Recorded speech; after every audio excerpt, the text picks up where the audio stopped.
अखा हानानै सान्दुं दुंनाय जोबोद गरम। So hello everyone, once again welcome back to the channel. दिनैनि गोदान भिडिअ नोंथांमोन बयखौबो गोसो गोथारै बरायदों, लोगोसे आसा खालामो इसोरनि अननायाव नोंथां बयबो मोजाङै दं। So दिनै जोबोद मोनसे सिरियास आरो दुखु गोनां बाथ्रा आं नोंथांमोननि गेजेरजों राजनितिकनि मोनसे दुखु गोनां बाथ्रा फोसावहरनो नागिरदों। जे नोंथांमोना बेखौ जोबजासिम नायनानै कमेन्ट हरबानो जाबाय। आं बेनि सायाव जेबो आर्गुमेन्ट होला, अब्ला नै नायलांदो। आं बयनिसिमबो जासिहरनाय थाबाय। आङो बुंनांगौ सानाखैमोन एक्चुअलि, थेवब्लाबो आं दिनैहाय बुङामोनब्लाबो आं बुंनो होननानै आं दिनै मोनाब्लिबाबो आं दिनै बुंनाय जाबाय। मैयानि जाथायनि सायाव गोबाङावहाय बडलेण्ड रादाब निउस चेनेलावहाय गोबां नुनो मोनगासिनो दङ, नाथाय बिथांमोना थारैनो मा जामारदों बेखौ फंसेबो बाथ्रा बुङाखै। दिनैहाय जुदि नोंथांमोननि न'खरावहाय सोरबा राजनिति दोलाहाय जुदि टारगेट खालामनानै जुदि बमा गावहरोब्ला, आंनि बिमाया दिनै आंनि बिमा बिफा उन्दुगासिनो दङमोन, आं होमबा गहपुरनिफ्राय फैगासिनो दङ, आं सफैदों मोनानि 12थायाव, बिसोरो मोनानि 10ता 11तानिफ्रायनो बमा फरखा गावगासिनो दङ। बावहाय खिन्थु आं जेबो बुंनांगौ गैया।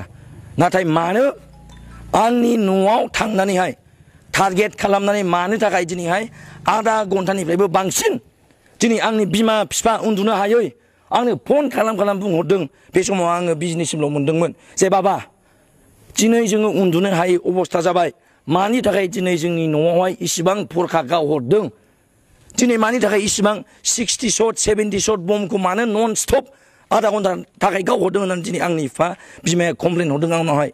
बेयाव आं खबर लाहरदों जे मा जामारदों, मा खोनाखो आङो दिनैहाय UPPLनि 18ता समस्तियाव बिथांमोना टिकेट डिक्लेयार खालामदों। नोंथांमोना टिकेट डिक्लेयार खालामदों, बम गाव फरखा गाव बुंनांगौ गैया। दिनै नोंथांमोना आंखौ बुंगासिनो दङ जे आं सोरनिबा न'खौ जोसिदों दानसिदों होननानैहाय असान्ति परिबेस सृष्टि खालामनानै नोंथांमोना बुंदों। नाथाय सैथोआ मा, 2024आवहाय MP इलेक्सनावहाय नैबे लैहोर गयारिखौहाय BDC, दिनै जोंनि BDCनि मोनसेल' BPFनि सेन्ट्रेल अफिस दङ जोंहा दिनै बाजै हटेल खाथियावहाय, बेयाव अपेनलि अन केमेरा सोर बुजेनग्रा। दिनैहाय आंनि गामिया बाथिपारा गामि, सुजित नार्जारी गिबि मुंख्लं आन्दलन बडलेण्ड आन्दलननि गिबि मुंख्लं सुजित नार्जारीनि गामि। दिनै बे गामियाव थांनानैहाय आंनि गारिखौ सोर बुख्रेब हैजेना बेखौ सिन्था खालामग्रो।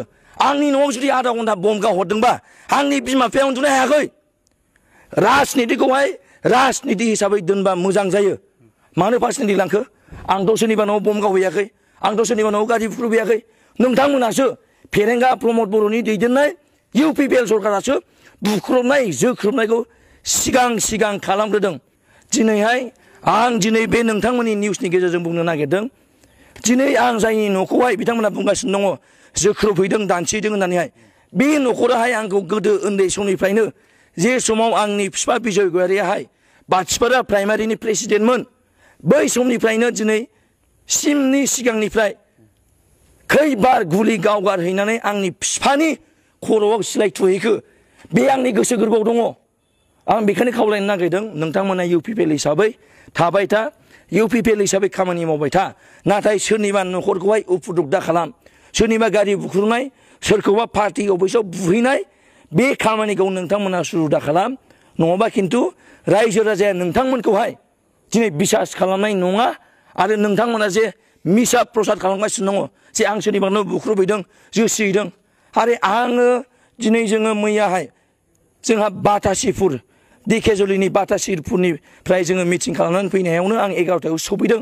आं गारि सालायबाय थानाय समाव आंनि बिमा बिफाया गाबै आंखौ बुंहरदों जे बाबा नों राजनितियाव ओंखारनानैहाय दिनै जों मानो खस्थ' मोननांगौ, दिनै जों मानो आधा घन्टा उन्दुनो हायाखै, मानो इसिबां बम गावफैदों, होमबा आं सिन्थागोन नामा? जायनि जाहोनाव आं रागा जोंनानैहाय दिनै निउसनि गेजेरजों बुंनो नागिरदों जे नोंथांमोना UPPL हिसाबै थाबाय था, रावनिबो न'खर संसारखौहाय नोंथांमोना उल्टा सिदा खालामनो सेस्था दा खालाम। आरो आं सिदायै बुंगोन, जेबायदि बिथांमोना बम गावदों, आंनि न'आव जुदि खालामोमोनबा, आंनि बिमा बिफाया साख्रि गैया, फिसाला सासे दं, आं दिनैहाय बिब' दंमोन, हाबा जाबाय, मानि थाखाय बिदि पार्सनेलिटि खालामहैखो? दा बेनो गोसो गोरबोआवहाय बहुद रागा दङ। जों मालायखौ बुफिननो थाङाखै, जों मालायखौ गारि बुख्रुबफिननो थाङाखै, जों सोरखौबा बुनोबो थाङाखै सोरनिबा न'आव जों बुख्रुबफिननोबो थाङाखै नाथाय UPPLनि जे खामानि शान्ति परिबेश फैबाय थाबाय होनदों बिथांमोनाहाय बिटिआर सुक्तिनि गेजेरजों जुदि शान्ति परिबेश फैदोंबा पार्टी अफिसनि बायरायावहाय 2024नि MP इलेक्सनावहाय अन केमेरा मानो बुखो आंनि न'आव थांना आंनि गारिखौ मानो बुख्रुबफैखो दिनै पुलिसाहाय बिनि थाखाय माबा मोनसे राहा लामा लानाय जादों नामा दिनैथ' सासेबो जेलाव गैया अपेनलि बुदों बावदावनि जेबो भुल गैयामोन होमबा बारा जोंखौल' दसिबा जाया जोङो शान्तिखौ लुगैयो शान्ति थाबाय थागोन अराय सम थागोन खिन्थु राजनितिखौ लानानैहाय रावनिबो न'खराहाय जाहाथे दुखु मोननो नाङा रावनिबो बिमा बिफा जाहाथे मोदै गनो नाङा स' नुनो मोनबाय नोंथांमोना मा सानो कमेन्ट्स हरबानो जाबाय थेंक इउ भेरि माच फर वाचिं लाभ इउ